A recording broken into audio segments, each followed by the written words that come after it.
आमतौर पे समंदर की कोस्ट लाइन बढ़ाने के लिए आर्टिफिशियल आइलैंड्स बनाए जाते हैं और इनकी जीती जागती मिसाल दुबई के पाम आइलैंड्स हैं। समंदर की लहरों के खिलाफ जाकर वहां जमीन के टुकड़ों को बनाना वाकई एक मुश्किल तरीन चैलेंज होता है। लेकिन आज आप एक ऐसी सिटी के बारे में जानेंगे जिसको समंदर में नहीं बल्कि समंदर को रेगिस्तान तक लाया गया है। जी हाँ, यहाँ बात हो रही है कुवैत में मौजूद सबा अल अहमद सी सिटी की, जो कुवैत के बिजनेस टाइकून खालिद अल मरजूक का ख्वाब था। कुवैत की कड़कती गर्मी और रेगिस्तान के बीचों बीच खूबसूरत शेप का समंदर और इसके गिर्द 2.5 लाख लोगों के लिए एडवांस्ड इंफ्रास्ट्रक्चर बनाना एक ऐसा मिशन था जिसमें इंजीनियर्स को कुदरत के कानूनों के खिलाफ जाकर काम करना पड़ा। लेकिन सवाल ये है कि कुवैत को इस मेगा सी सिटी की जरूरत ही क्यों पेश आई। इसमें ऐसी क्या कॉम्प्लिकेशंस पैदा हो गईं कि पिछले 32 सालों से इस पे आज तक काम किया जा रहा है, और सबसे बढ़कर ये कि सी सिटी को बनाने में इंजीनियर्स को किस हद तक जाना पड़ा। ज़ेम टीवी की वीडियोस में एक बार फिर से खुशामदीद। नाजरीन, कुवैत दूसरों के मुकाबले में है तो बहुत छोटा, लेकिन उसके बावजूद भी ये मिडिल ईस्ट का दूसरा अमीर तरीन मुल्क है। कुवैत इतना अमीर मुल्क है कि दुनिया की सबसे ज्यादा वैल्यू रखने वाली करेंसी कुवैती दिनार ही है। जहां हमें इंडिया में 78 रुपीस का $1 और पाकिस्तान में 200 रुपीस का $1 मिलता है, वहीं कुवैत में एक कुवैती दिनार के बदले में $3.2 मिलते हैं। और इसकी सबसे बड़ी वजह यहाँ से निकलने वाला क्रूड ऑयल है। ऑफिशियल रिपोर्ट्स के मुताबिक हर साल कुवैत लगभग 300 करोड़ बैरल से ज्यादा ऑयल प्रोड्यूस करता है। एक तो इतनी ज्यादा ऑयल प्रोडक्शन और फिर ऊपर से कुवैत की पॉपुलेशन भी सिर्फ 42 लाख ही है। यही वजह है कि यहाँ का हर एक शख्स जरूरत से ज्यादा अमीर है। कुवैत में एक्सपेंसिव कार्स, यॉट्स, लग्जरी विलास और ऐशो आराम वाली तमाम चीजें रखना एक आम सी बात समझी जाती है। और ये सब कोई अभी से शुरू नहीं हुआ, बल्कि कुवैत की किस्मत 85 साल पहले बदली थी, जब यहाँ से पहली बार ऑयल निकलना शुरू हुआ था। 1980s में कुवैत के पास पैसा तो बहुत था, लेकिन अब इनके पास लग्जरी विलास बनाने के लिए जगह कम पड़ गई थी। कुवैत का तकरीबन सारा एरिया ही बंजर रेगिस्तान से भरा हुआ है। यहाँ पर बेसिक फैसिलिटीज ना होने की वजह से रहना काफी मुश्किल होता है। इसी वजह से सबकी कोशिश थी कि समंदर के किनारे अपना विला या फार्म हाउस बनाया जाए ताकि ठंडी हवा के मजे लिए जा सके। बढ़ती हुई डिमांड को देखते हुए कुवैती बिजनेस टाइकून खालिद अल मरजूक ने एक ऐसी लग्जरी सिटी बनाने का ख्वाब देखा जिसका हर विला, हर मेंशन प्राइवेट बीच पे बना हुआ होगा। लेकिन ऐसा सिर्फ तब मुमकिन होता जब कुवैत की कोस्ट लाइन पर कोई जगह खाली होती। कुवैत सिटी पहले ही आधे से ज्यादा कोस्ट को कवर कर बैठी थी और बकाया बच जाने वाले कोस्ट पर कई प्रोजेक्ट्स पहले ही बन चुके थे। सऊदी अरब के बॉर्डर से सिर्फ 15 किलोमीटर पहले पर्शियन गल्फ पे एक नेचुरल क्रीक सिस्टम बना हुआ था। लहरों के प्रेशर से इन क्रीक्स में पानी काफी अंदर तक जाता था। ये देखकर खालिद मरजूक को आइडिया आया कि क्यों ना इन नेचुरल क्रीक्स को इस्तेमाल करके यहाँ एक पूरी सिटी बनाई जाए, जिसमें इन क्रीक्स को एक्सटेंड करके अपनी मर्जी की शेप दी जाए। ख्वाब तो उन्होंने देखा था, लेकिन इसको पूरा करना किस हद तक मुश्किलात को बढ़ा देगा, ये किसी के वहमो गुमान में भी नहीं था। अब नॉर्मली होता यूं है कि नेचुरल कोस्ट लाइन्स हवा और लहरों के प्रेशर से बनती हैं। अगर कोस्ट लाइन को ऑल्टर या चेंज करने की कोशिश की जाए तो ये कुछ ही दिनों में वापस अपनी ओरिजिनल हालत में आ जाती हैं, क्योंकि इनका मुकाबला कुदरत से होता है। अब अगर रेगिस्तान में ऐसा क्रीक सिस्टम बनाना हो जिसकी शेप भी पसंद की हो और ये नेचुरल पावर्स उसकी शक्ल भी ना बिगाड़े, तो इसके लिए ऐसी प्लानिंग की जरूरत होती है जो कुदरत के कानूनों के खिलाफ जाकर काम करे। और यहाँ भी कुछ ऐसी ही प्लानिंग की जरूरत थी। 1986 में खालिद अल मरजूक के बेटे फवाज अल मरजूक ने एक ब्रिटिश इंजीनियरिंग डिजाइन कंपनी से कॉन्ट्रैक्ट किया, जिन्होंने दिन रात एक करके कंप्यूटर सिमुलेशन की मदद से इस मेगा प्रोजेक्ट का डिजाइन बनाया। नेचुरली यहाँ सिर्फ 2 टाइडल क्रीक्स थी, लेकिन 2 क्रीक्स मजीद बनाने का फैसला किया गया। कौन सी क्रीक कहां से निकलेगी, उस पर हवा और लहरों का कितना प्रेशर होगा, ये सारी कैलकुलेशंस करके जिन क्रीक्स पर पानी का ज्यादा प्रेशर था उनको स्प्लिट करके एक डिजाइन बनाया गया। लेकिन अभी मामला प्लानिंग फेज में ही था कि एक बहुत बड़ी मुसीबत आ खड़ी हुई। 1990 में इराक ने कुवैत पर हमला कर दिया। इराकी सोल्जर्स सिर्फ 2 दिन के अंदर अंदर पूरे कुवैत पर कब्जा करके बैठ गए। सी सिटी की कंस्ट्रक्शन तो बहुत दूर की बात थी, इस दौरान तो लोगों के चले चलाए बिजनेस भी ठप हो गए और लोकल्स अपने घरों में बंद रहने पर मजबूर हो गए। अमेरिकन एलाइज ने कुवैत की मदद की और इराक के खिलाफ मुकाबला किया। 1 साल तक ये मामला चलता रहा, लेकिन जब इराकी सोल्जर्स कमजोर पड़ गए तो उन्होंने जाते जाते कुवैत की 700 से ज्यादा ऑयल वेल्स पर आग लगा दी। ना सिर्फ इतना, बल्कि इराकी सोल्जर्स ने ऑयल वेल्स के आसपास अंडरग्राउंड माइंस इंस्टॉल कर दी ताकि कोई भी आग को बुझाने की हिम्मत ना कर सके। ये आग इतनी खतरनाक थी कि अगले 10 महीनों तक ये नॉन स्टॉप जलती रही। एक एस्टीमेट के मुताबिक तेल के इन कुओं पर आग लगने से कुवैत को रोजाना 60 लाख बैरल्स का नुकसान हुआ था, यानी टोटल 10 महीनों के 180 करोड़ बैरल्स का नुकसान।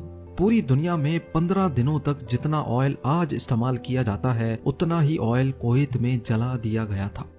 10 महीनों के बाद जाकर कुवैत ने इस आग पर $1.5 अरब खर्च करने के बाद काबू पाया। यह हिस्ट्री का एक ऐसा वाकया था जिसने अगले कई सालों तक कुवैत को खोखला करके रख दिया।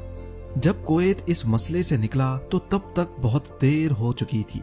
एक और गल्फ कंट्री में ऐसे ऐसे प्रोजेक्ट्स जन्म ले चुके थे कि इनके सामने कुवैत सी सिटी का प्रोजेक्ट किसी खाते में ही नहीं था। जी हाँ, हम बात कर रहे हैं दुबई की। यहाँ दुनिया का सबसे महंगा 7 स्टार होटल बन चुका था और आर्टिफिशियल आइलैंड्स के कई प्रोजेक्ट्स की कंस्ट्रक्शन भी स्टार्ट हो चुकी थी। और तो और दुनिया की सबसे ऊंची बिल्डिंग बुर्ज खलीफा की कंस्ट्रक्शन भी स्टार्ट हो चुकी थी। दुबई ज्यादातर इंटरनेशनल अट्रैक्शन पहले ही ले चुका था, लेकिन फिर भी कुवैत ने 2004 में सी सिटी की कंस्ट्रक्शन का काम स्टार्ट कर दिया। सी सिटी का ये प्रोजेक्ट 5 फेजेस में डिवाइड किया गया और फैसला किया गया कि एक एक करके फेजेस कंप्लीट किए जाएंगे। सबसे पहला काम था फेज 1 और 2 पे खुदाई करने का। इसके लिए 40 bulldozers, 90 articulated dumpers, 87 एक्सकवेटर्स, 48 dump trucks और 6 क्रेन्स मंगाई गई। ये कोई आम खुदाई नहीं थी, क्योंकि रेगिस्तान के इस हिस्से में सिल्ट पाई जाती है। सिल्ट एक बहुत सॉफ्ट किस्म की सैंड होती है जिसके ऊपर कोई भी बिल्डिंग खड़ी नहीं हो सकती। बिल्डिंग तो क्या, इस पर चलना भी बहुत मुश्किल होता है। लिहाजा पहले खुदाई करके ऊपर वाली लेयर से रेत अलग की गई और फिर नीचे से सिल्ट को बाहर निकाला गया। उसके बाद वही रेत डालकर जमीन का लेवल बढ़ाया गया ताकि आने वाले सालों में ग्लोबल वार्मिंग की वजह से समंदर का लेवल बढ़े तो इससे साहिल पर बनने वाले विलास पर कोई असर ना हो।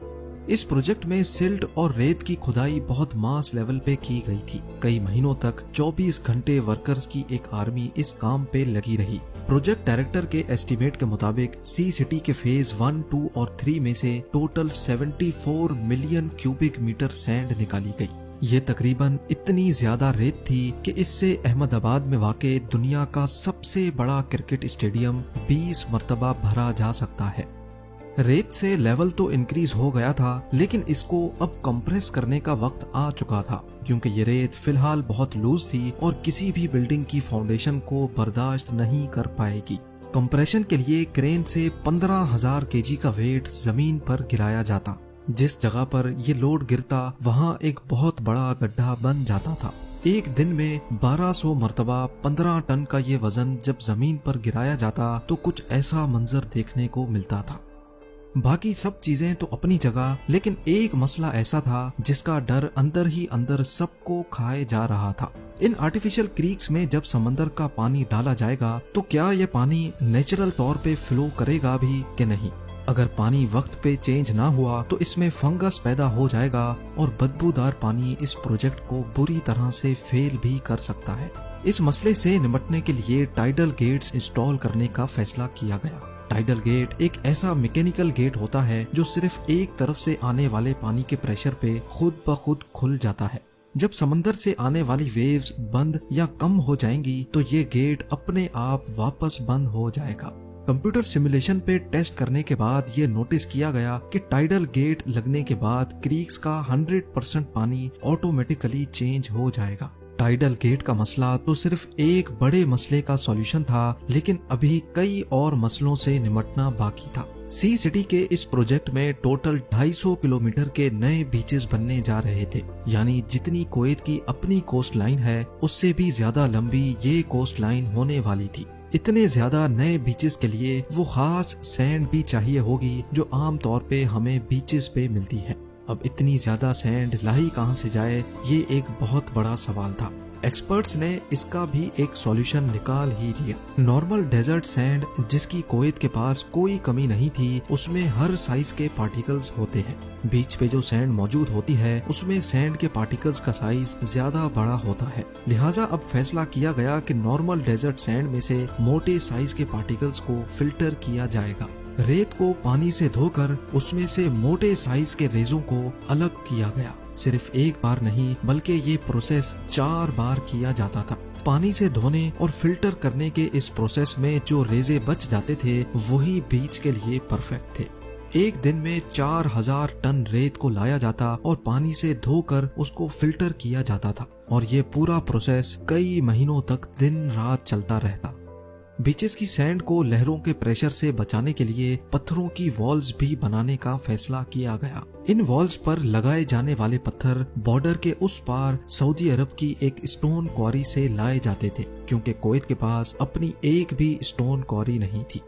पूरे 6 सालों की मेहनत के बाद सी सिटी के 3 फेज कंप्लीट हो चुके थे। अब बारी थी एक आलीशान लॉन्च पार्टी की। कुवैत के उस वक्त के अमीर सबा अल अहमद ने इस प्रोजेक्ट का भरपूर अंदाज में इफ्तिताह किया, और इसी मौके पर इन्होंने इस प्रोजेक्ट को अपने नाम से भी जोड़ने का फैसला किया, और तब से लेकर ये प्रोजेक्ट सबा अल अहमद सी सिटी के नाम से पहचाना जाता है। ये अपनी तर्ज का एक इंतहाई कॉम्प्लेक्स मेगा प्रोजेक्ट है जिसके अभी तक सिर्फ 4 फेज कंप्लीट हुए हैं और 5th फेज की कंस्ट्रक्शन अभी तक चल रही है। पिछले 32 सालों से कुवैत इस प्रोजेक्ट को पूरा करने के लिए कई मुश्किलात को झेल चुका है, और इसमें पेश आने वाले इंजीनियरिंग चैलेंजेस को सिर्फ एक छोटी सी वीडियो में बयान करना खासा मुश्किल है। उम्मीद है ज़ेम टीवी की ये वीडियो भी आप लोग भरपूर लाइक और शेयर करेंगे। आप लोगों के प्यार भरे कमेंट्स का बेहद शुक्रिया। मिलते हैं अगली शानदार वीडियो में।